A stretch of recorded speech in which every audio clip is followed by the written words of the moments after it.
Il y a 5 ou 6 millions d'années, le climat est devenu plus sec. La forêt a alors régressé au profit d'immenses prairies. Un terrain idéal pour assurer la prolifération des herbivores.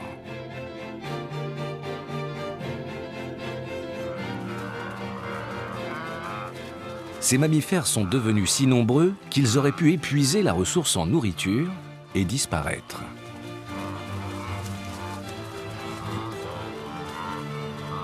Mais tous ces gnous et ces zèbres ont perduré.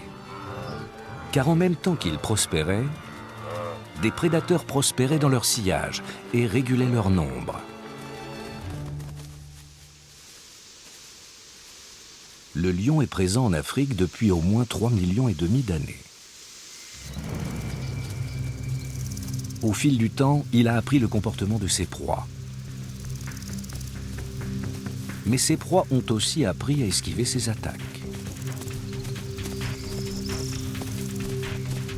Certaines en réchappent et d'autres y laissent la vie pour que vivent les lions.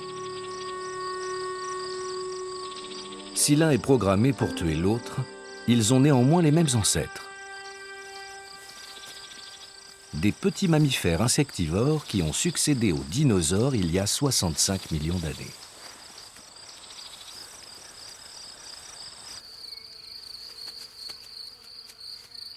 Les mammifères se sont ensuite incroyablement diversifiés.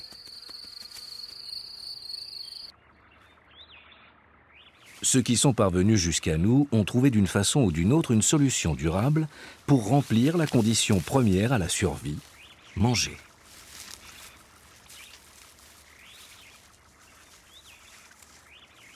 On peut manger de l'herbe, des feuilles, des fruits et pourquoi pas les autres.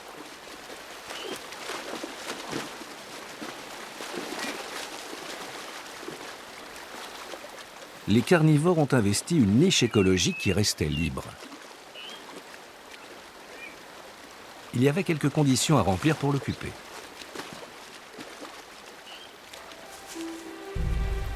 Pour se nourrir de la viande d'autres animaux, il fallait à la fois être capable de les tuer, mais aussi de pouvoir en déchirer la chair.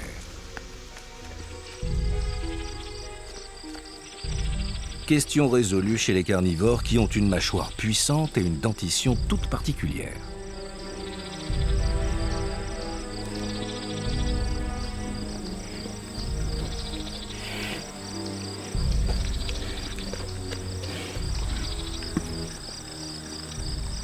Les canines sont longues et pointues.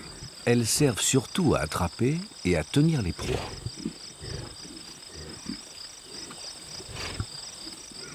Le reste de la dentition est conçu non pas pour mâcher, mais pour arracher la viande. En particulier les carnassières, 4 dents qui sont propres aux carnivores.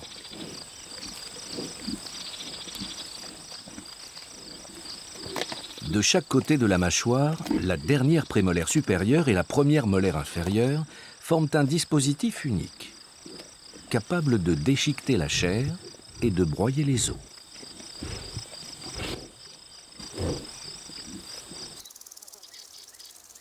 Tous les carnivores ont cette dentition spécialisée.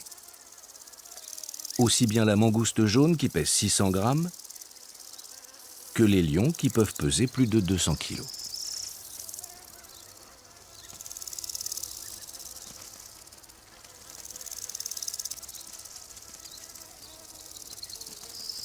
Il y a en Afrique 66 espèces de carnivores. Beaucoup, comme ces mangréiers, sont de taille modeste.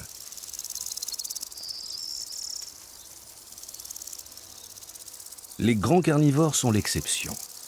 Et même la hyène brune, qui fait partie des 10 plus grands, ne pèse qu'une quarantaine de kilos.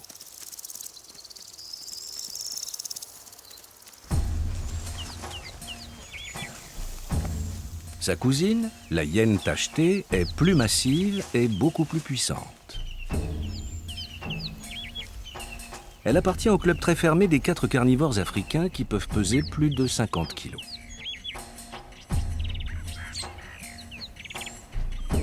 On y retrouve le guépard. Sa belle robe tachetée fait penser à celle du léopard. Le léopard, c'est celui qui grimpe aux arbres et qui y monte ses proies.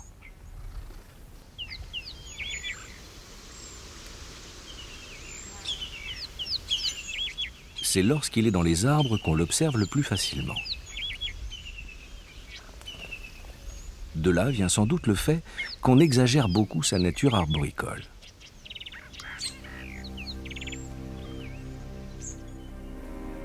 Voilà par exemple un léopard qui s'est installé dans un ravin et dort paisiblement au sol.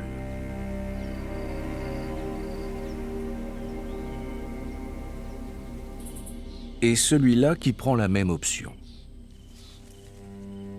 Après un brin de toilette et quelques regards alentours pour s'assurer que les environs sont paisibles, il va entamer sa sieste, par terre.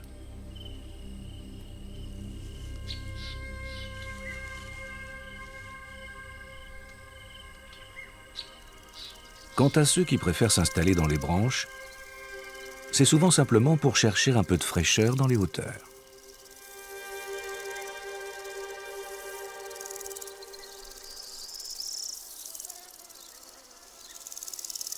La vérité, c'est que le léopard est parfaitement à l'aise dans les arbres, mais qu'il passe quand même l'essentiel de sa vie au sol.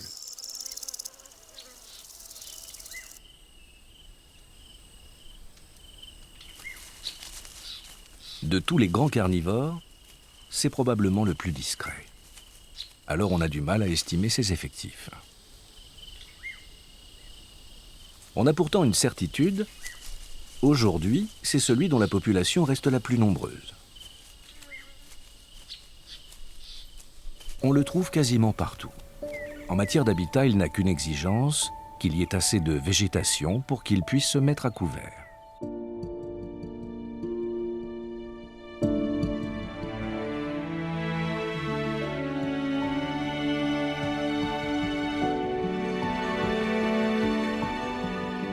Dans la forêt humide africaine, c'est le dernier des grands prédateurs.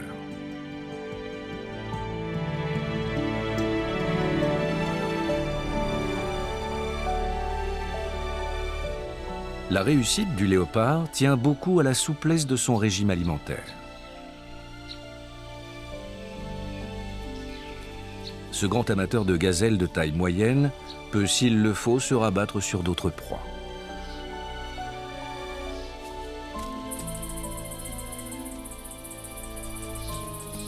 Contrairement à ce que l'on dit souvent, il inscrit très rarement les babouins à son menu.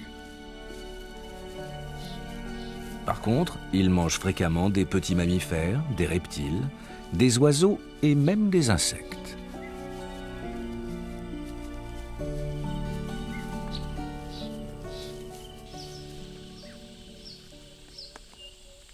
On croit que le léopard monte systématiquement sa proie dans les arbres pour la manger. Mais c'est encore une idée fausse. Il n'adopte ce comportement que s'il y a des lions ou des hyènes qui risquent de lui voler son repas.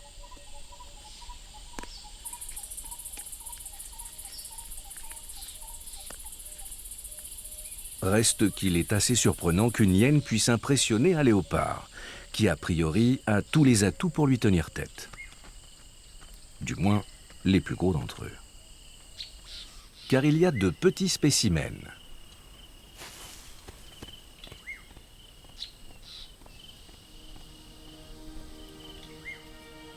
Ce gros mâle pèse près de 70 kg. Mais d'autres léopards pèsent 2 fois moins.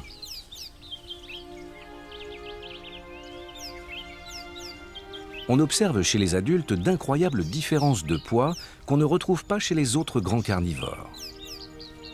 Le gabarit varie principalement en fonction de la région occupée.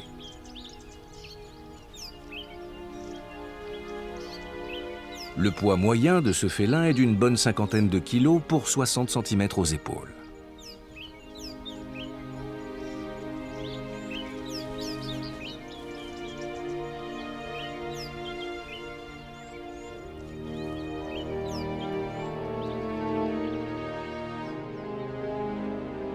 Tous les léopards ont quelque chose en commun. Ils s'activent principalement quand le soleil se couche.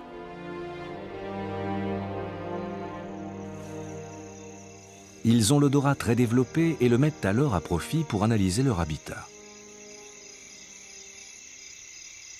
En vérité, ils cherchent moins des odeurs de proie que celles laissées par leurs congénères.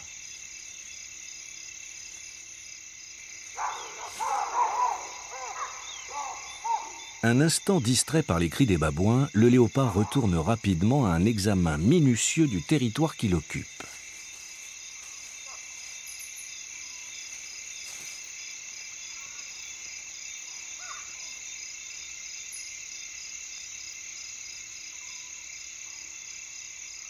La taille de ce territoire varie, comme c'est toujours le cas chez les animaux, en fonction de l'habitat et de ses ressources.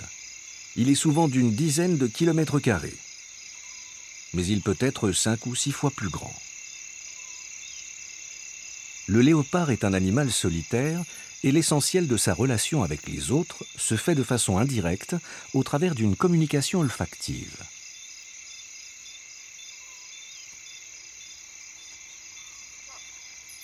Les léopards se passent des messages à distance par les odeurs qu'ils laissent dans la savane. Quand ils parcourent leur territoire, ils font le point sur l'état et la proximité des femelles et le passage éventuel des mâles concurrents.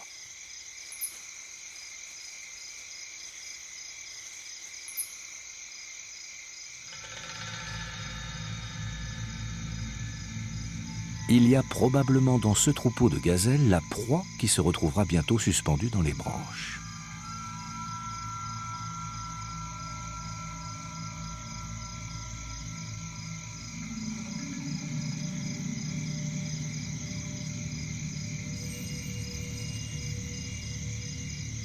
La chasse n'occupe qu'une petite partie de la nuit.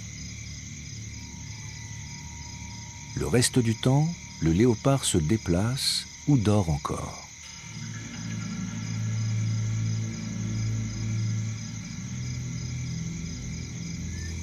Voilà une femelle.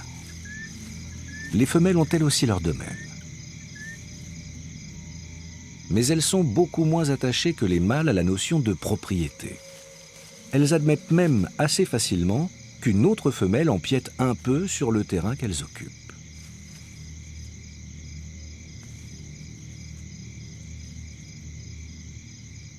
Il peut y avoir plusieurs femelles au sein du territoire d'un mâle.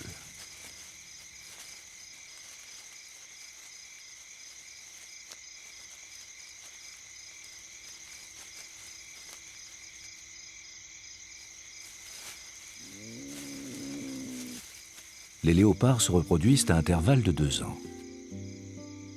La portée compte de 1 à 3 petits. La mère a mis bas après une gestation très courte de moins de 100 jours.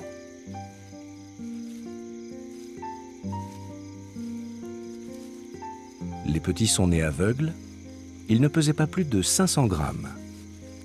Ils ont passé leur première semaine bien cachés dans les fourrés.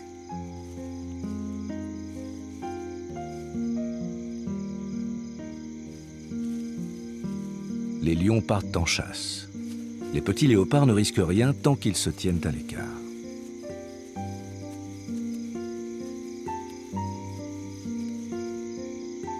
Leur mère est d'une extrême vigilance. Pour assurer la sécurité de ses petits, elle s'efforce de rester au maximum auprès d'eux.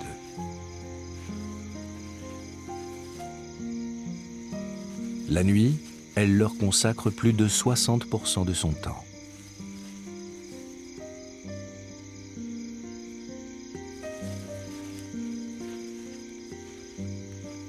Ces petits léopards n'ont que quelques semaines. Ils vont téter jusqu'à l'âge de 3 mois, puis passeront au régime carnivore.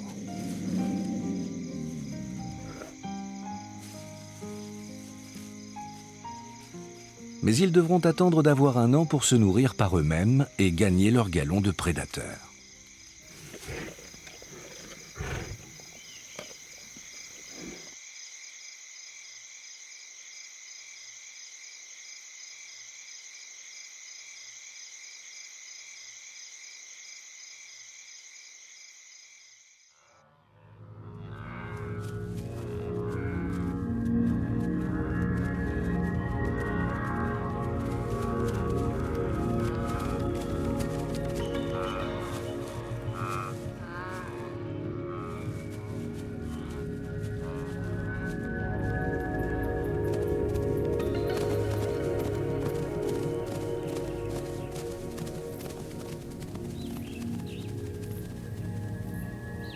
Cette hyène tachetée analyse les effluves du matin et elle écoute. Les hyènes perçoivent de loin l'odeur du sang et les perturbations dans un troupeau qui annoncent souvent des perspectives alimentaires.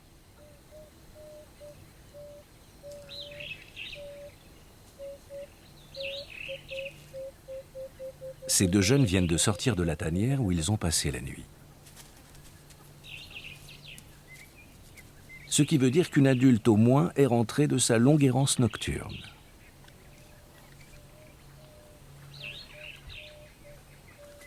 Postée à l'entrée du terrier, elle attend que sa progéniture émerge à son tour.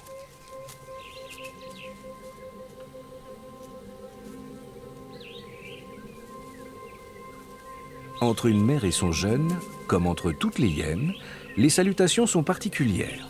On se renifle les parties génitales.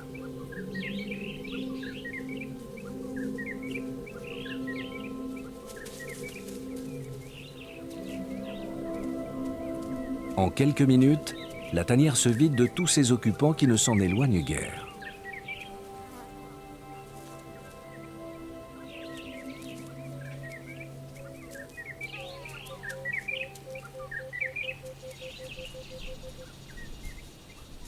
Ils sont nombreux et tous apparentés. Frères, sœurs ou cousins plus ou moins éloignés.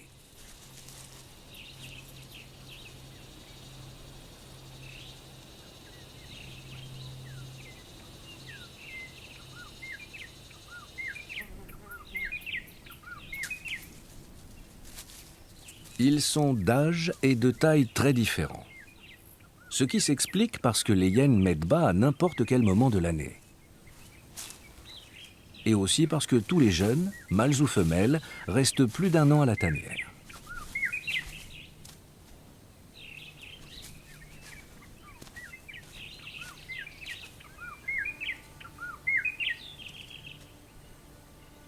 Tout ce petit monde forme un clan. Comme chez les éléphants, il est organisé et contrôlé par les femelles.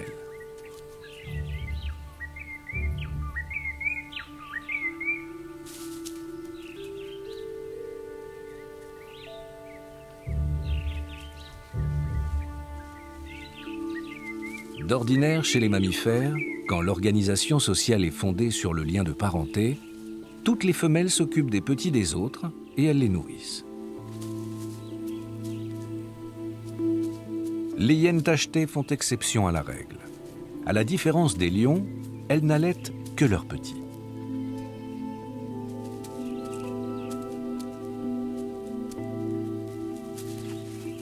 Cela conforte la hiérarchie établie.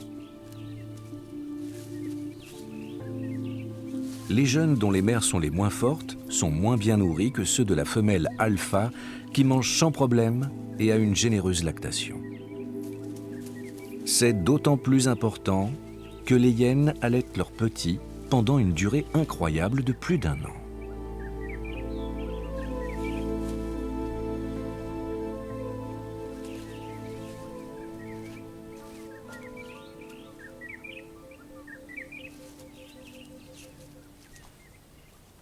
La hyène tachetée fait penser irrésistiblement au chien.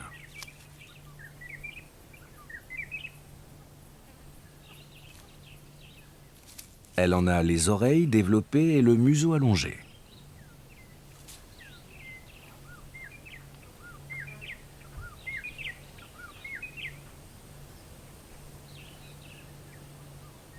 Spontanément, on la classerait parmi les canidés. Une famille à laquelle appartiennent par exemple les lycaons. Ces chiens sauvages sont des prédateurs redoutables qui chassent en meute.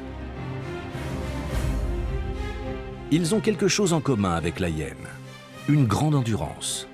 Ce sont des champions des courses de fond. Ceci dit, en matière d'évolution, ils ne sont pas issus de la même branche.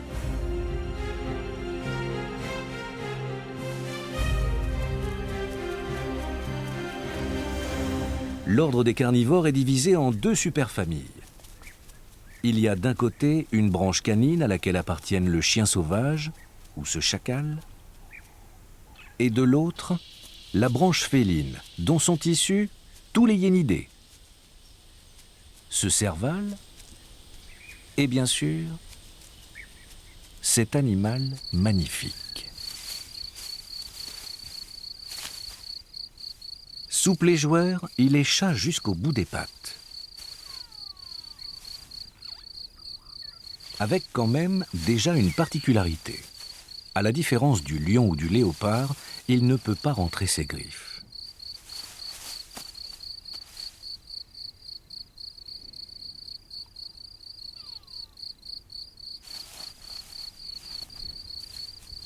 Ce mâle adulte pèse une cinquantaine de kilos pour 80 cm de hauteur aux épaules.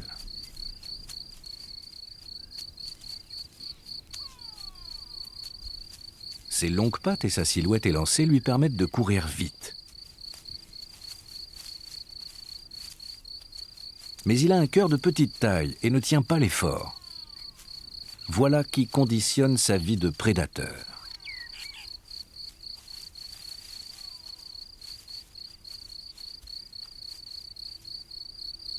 Le guépard s'en prend parfois à l'autruche, mais pas quand il est seul. Il aurait trop de mal à faire tomber l'oiseau.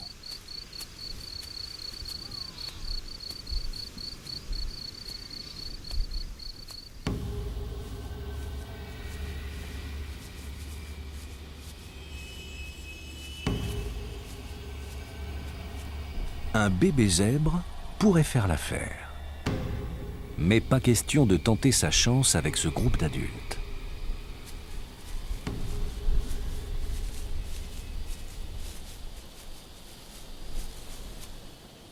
Le guépard a une prédilection pour les proies de taille moyenne. Mais comme il lui arrive d'attaquer des animaux de la taille des kobs, ceux-là ne prennent pas de risque.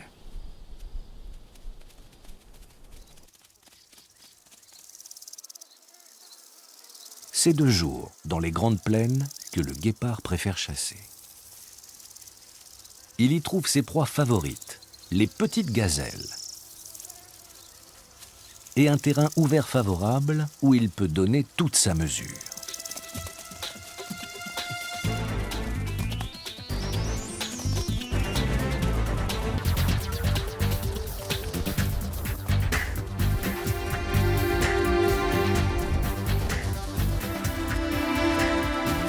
Il réussit 4 fois sur 10.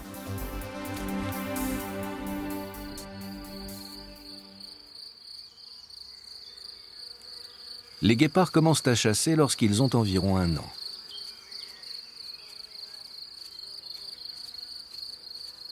À cet âge, ils s'en prennent surtout à des lièvres ou à des bébés gazelles.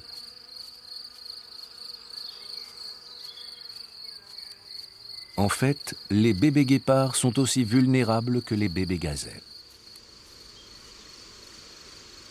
Dans les premiers mois de leur vie, ils doivent rester bien cachés, ou tout à côté de leur mère, pour éviter de se faire croquer par une hyène ou par un lion.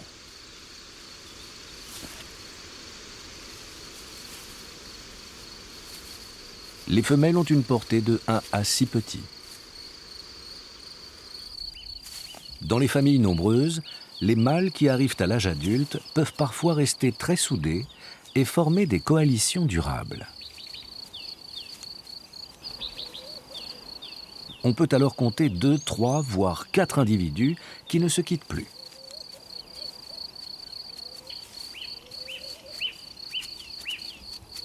Le fait d'être ainsi ensemble présente un double intérêt. Cela permet au groupe de conquérir et de tenir plus longtemps un territoire et de le défendre plus facilement contre des intrus solitaires.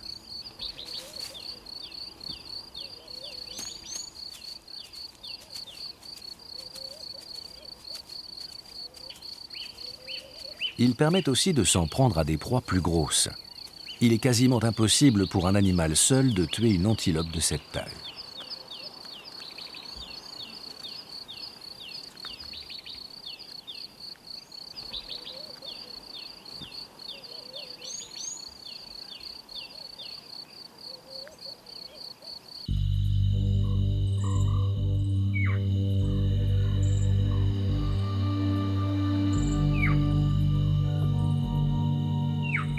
Le guépard est le seul grand félin à programmer ses chasses principalement en cours de journée.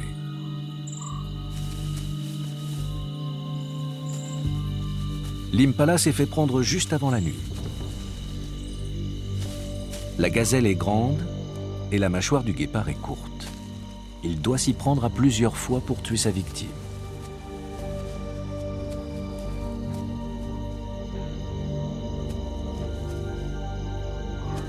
Il a maintenant une priorité, la tirer vers un endroit discret pour la manger.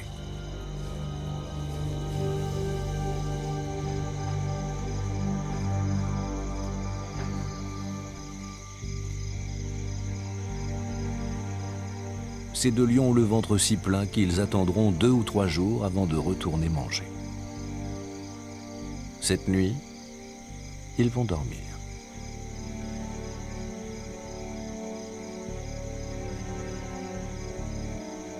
Ils sont frères et associés. Ils forment une coalition, un peu comme chez les guépards. Pour le reste, il n'y a rien à voir entre les deux espèces en termes d'organisation sociale.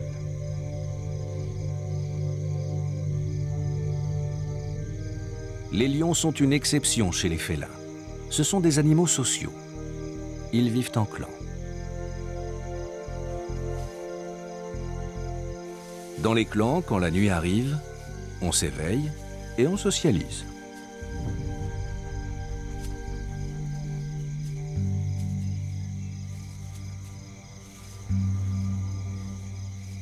Ces contacts sont pour les lions une façon de se témoigner mutuellement le lien fort qui les unit.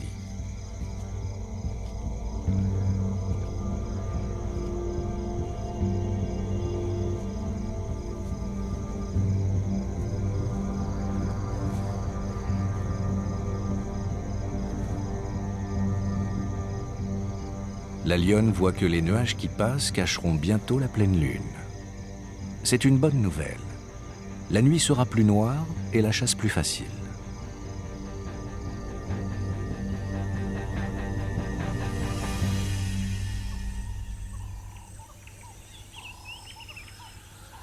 Le jour s'ouvre sur un matin gris. Comme souvent aux premières heures de la journée, les léopards s'activent un peu.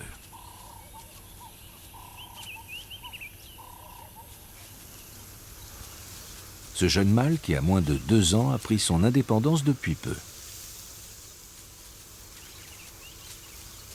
Il va devoir chercher un territoire et s'éloigner. Car pour l'heure, il traîne encore dans le secteur où il a passé les premiers mois de sa vie, le domaine de sa mère.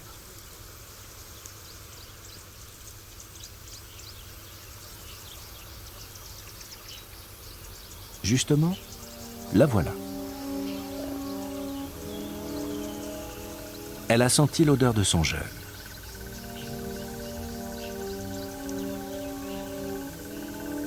Que leurs chemins se croisent est un pur hasard.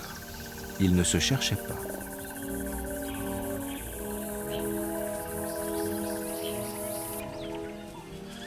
De ce côté au moins, l'envie de se retrouver semble forte.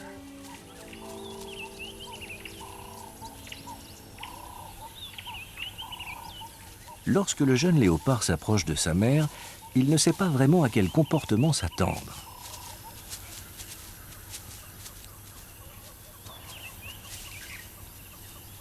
On a rapporté, selon les cas, agressivité ou indifférence.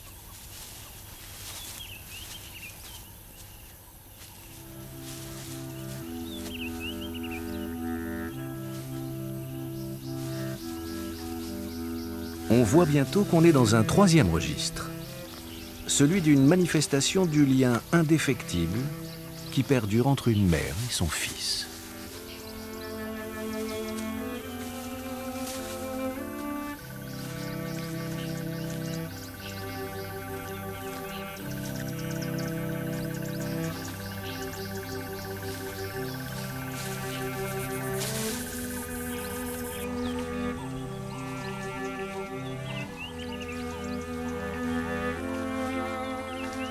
Dans ce comportement, on retrouve toute la nature féline.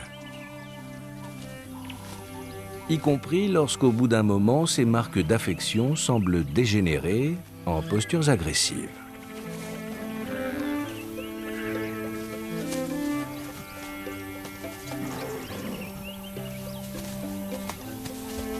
Pour que ce chahut un peu rude reste sans conséquence, les mâchoires ne se referment pas et les griffes sont rentrées.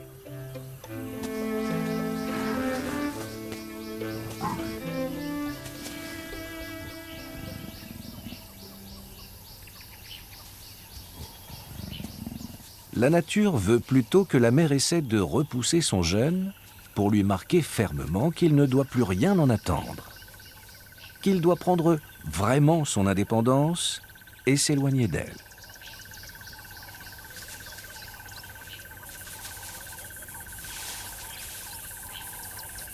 Ici, au contraire, elle reste dans ses parages et semble vouloir l'associer encore à ses activités.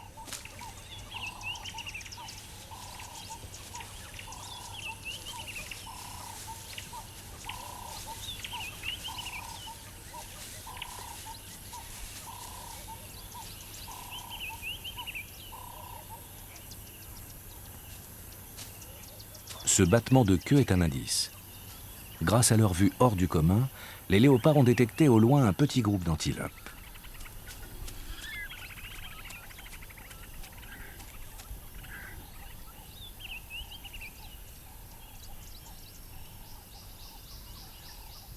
Il n'y a là que des femelles, parmi lesquelles se trouve un jeune qui pourrait faire une proie facile.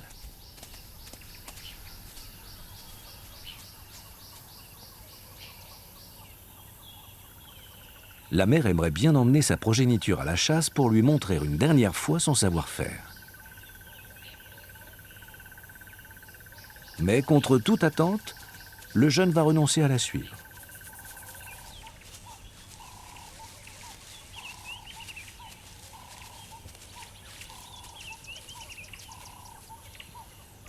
Il la regarde s'éloigner et, signe d'indépendance, n'assistera que de loin à sa tentative.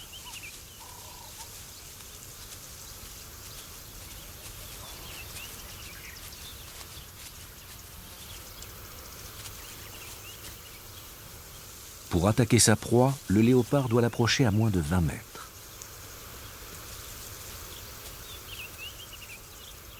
De jour, ses chances de réussite sont très faibles. On les estime à moins de 10%.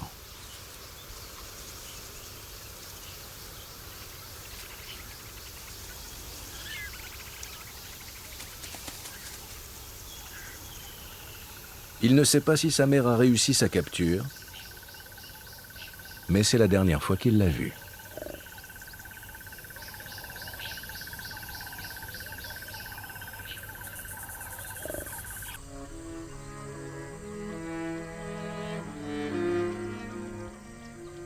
Cette lionne aussi est solitaire, mais par obligation. Elle a donné naissance à 2 petits et elle les a cachés. Ses allers et retours pour les nourrir l'ont isolée de son clan.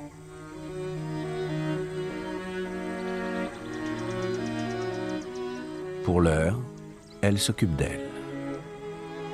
Un peu d'hygiène, d'entretien du pelage.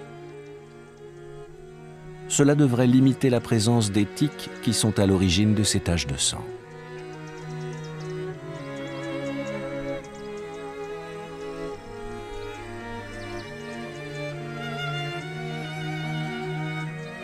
De temps à autre, elle met son flair à contribution. Elle espère détecter dans l'atmosphère des odeurs de son clan.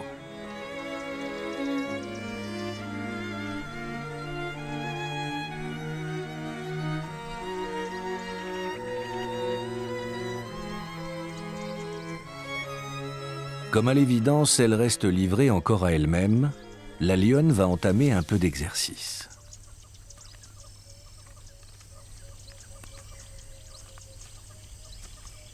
Elle doit se détendre, se remettre en forme.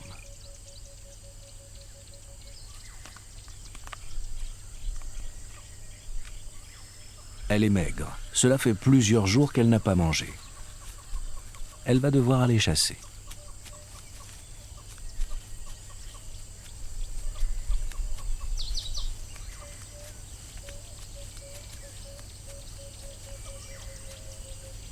La lionne part avec un handicap. Lorsqu'elle est seule, son taux de réussite est inférieur à 20%.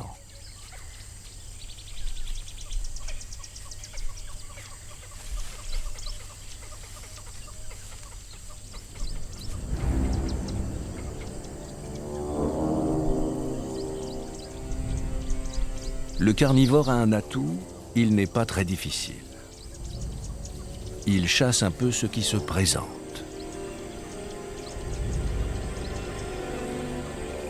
Le phacochère aurait pu faire l'affaire, mais aussi un jeune buffle, une gazelle ou un zèbre. Un peu plus loin, l'opportunité se présente sous la forme d'un cob.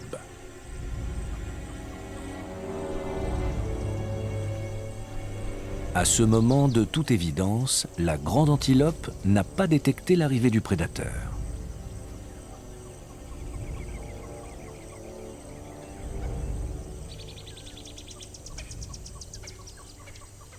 Pour la lionne, la problématique est toujours un peu la même. Elle doit pouvoir s'approcher à une trentaine de mètres sans être vue pour lancer son attaque.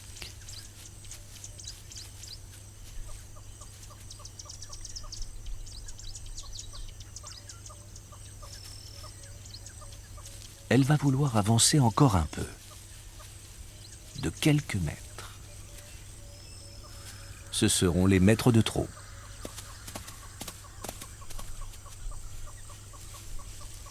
Bien que l'approche ait été longue et patiente, l'échec est admis dès la fuite de la proie.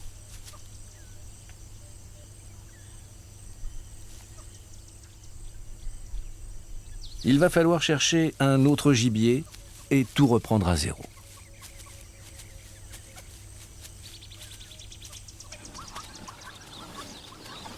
Une autre situation. Voilà un espace ouvert où les proies sont abondantes. Des zèbres et des buffles. Pour les lions, ce sont des mets de choix.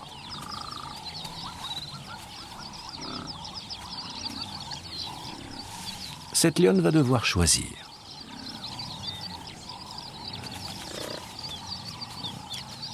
Comparé aux zèbres, les buffles représentent une énorme quantité de viande, mais elle est plus dure à gagner et la lutte peut être dangereuse. La lionne a déjà fait son choix et il s'est imposé tout naturellement en vertu d'un principe simple. Quand on est lion, on va toujours au plus facile.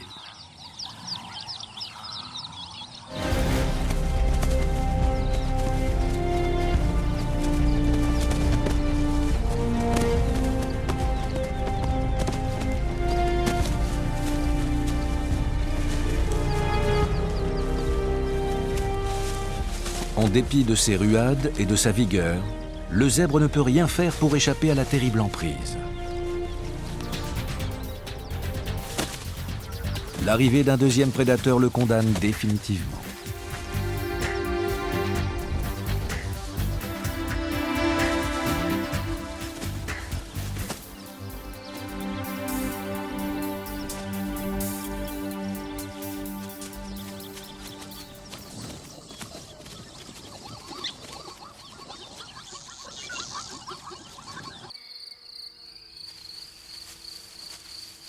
Dans son principe, l'organisation sociale des lions est claire. Ils vivent en clan sur un territoire donné.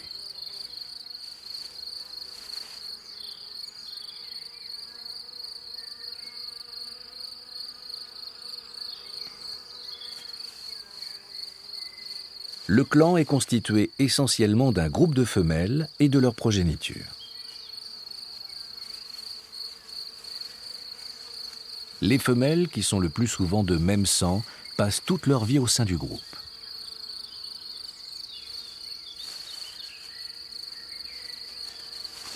Cela aboutit à des relations solides entre les individus. Elles se manifestent par des contacts et des toilettes mutuelles.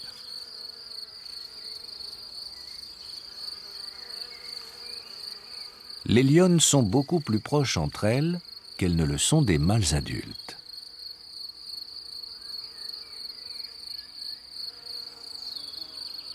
Il y en a un ou plusieurs dans chaque clan qui sont là parce qu'ils ont conquis le droit de se reproduire.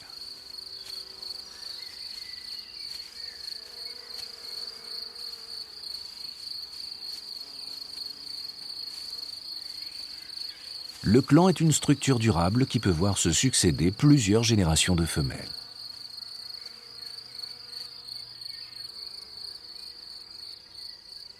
Les mâles, par contre, sont souvent évincés par des concurrents moins de 2 ans après avoir pris le contrôle d'un groupe.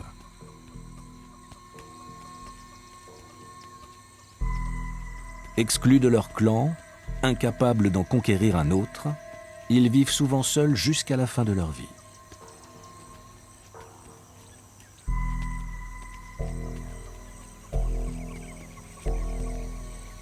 Ce n'est sans doute pas le cas de celui-ci, dont le ventre est bien rempli.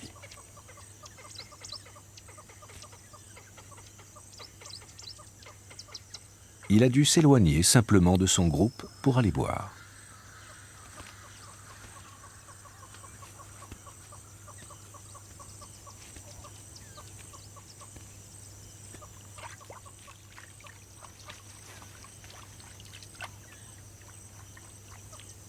Quand les lions ne sont pas avec les leurs, il n'est pas facile de déterminer leur statut social.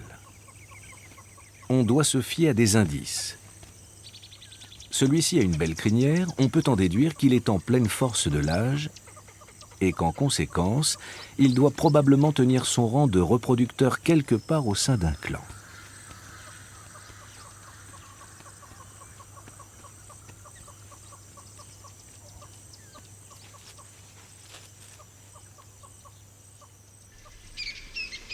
Voilà l'une des rares situations sans ambiguïté. Un couple s'est formé, il s'est isolé du clan pour passer quelques moments ensemble.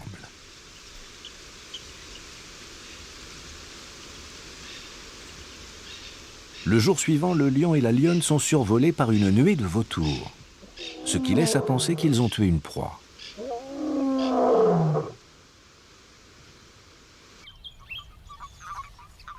On les retrouve effectivement près d'une carcasse, ou plutôt des restes informes d'un gros animal difficile à identifier.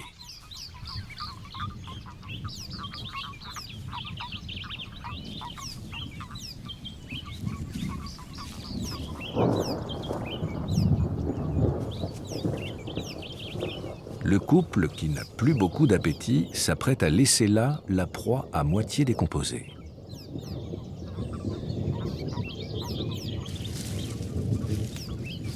Les vautours sont attentifs à la scène. Jusque-là, ils se contentaient de quelques restes.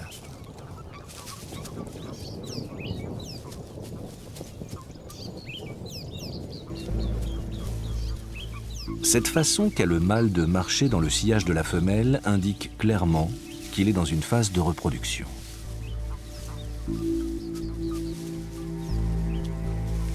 Il marque son territoire.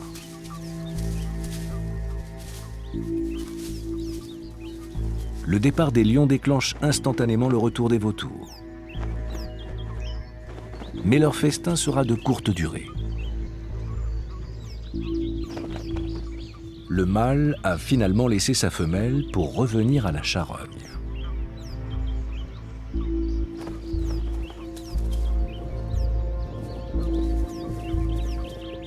Les vautours retournent à quelques morceaux mineurs tandis que le lion s'efforce de tirer à couvert son butin peu engageant.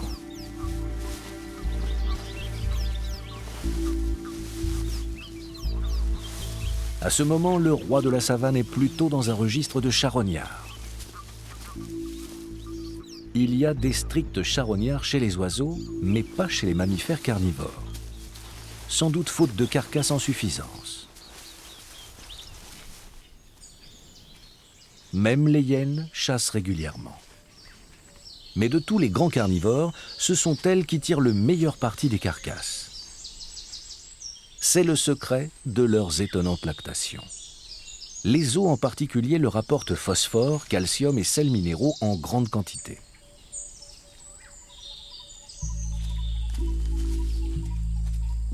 Le matin, autour des tanières, le manège est toujours le même. C'est le retour des uns, les salutations des autres.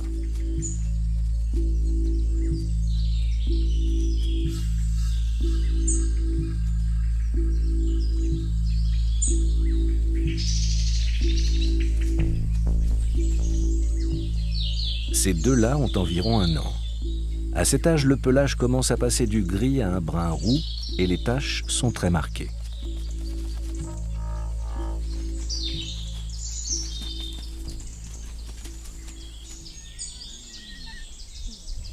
Comme chez tous les carnivores, les jeunes sont joueurs.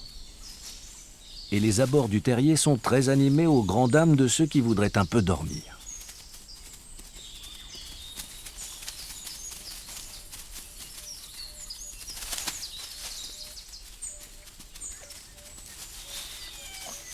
On voit dans ces jeux toute l'importance de la mâchoire.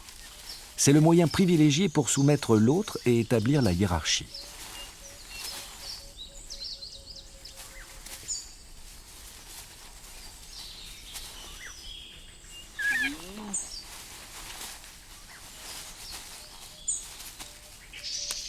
Les jeunes hyènes ont un jeu qui leur est propre et qui suppose un accessoire, un bâton.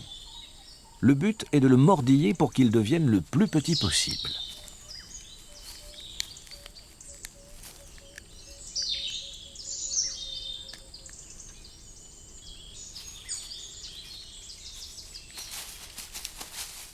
Ce bout de bois que les hyènes essaient maintenant de se prendre les unes aux autres est clairement un os de substitution.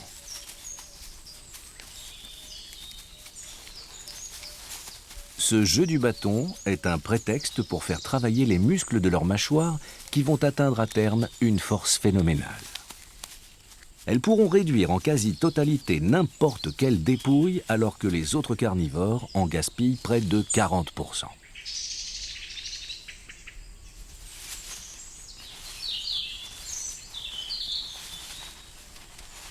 Puissantes, bagarreuses, aguerries, les hyènes sont remarquablement armées pour la savane. Rien ne leur fait peur, sauf peut-être en certaines circonstances, les lions qui sont les seuls à les dominer dans la hiérarchie des carnivores.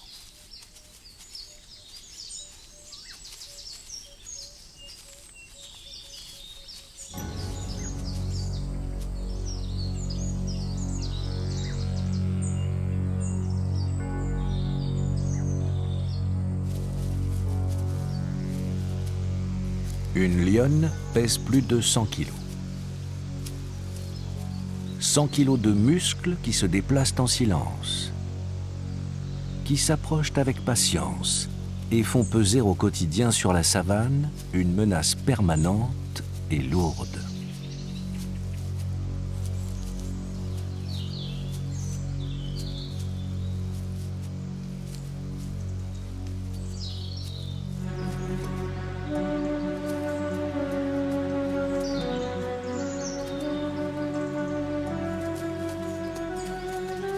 C'est le destin des herbivores de courir. Celui des lionnes, de les suivre et de les attraper pour les manger. C'est l'ordre des choses.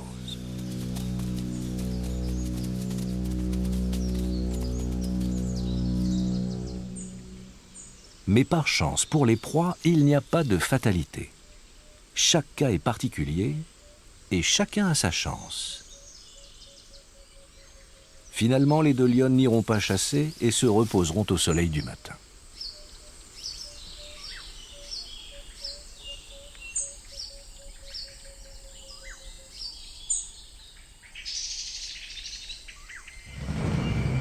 Le roi de la savane est en pleine force de l'âge. Mais pour combien de temps ?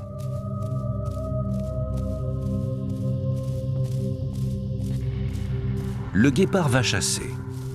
Mais avec quelle certitude ? La technique du prédateur est rodée, sa course est parfaite. Mais au bout de cet élan effréné, qui dit que la proie sera sans ressources ? Entre proie et prédateur, l'équilibre reste finalement préservé.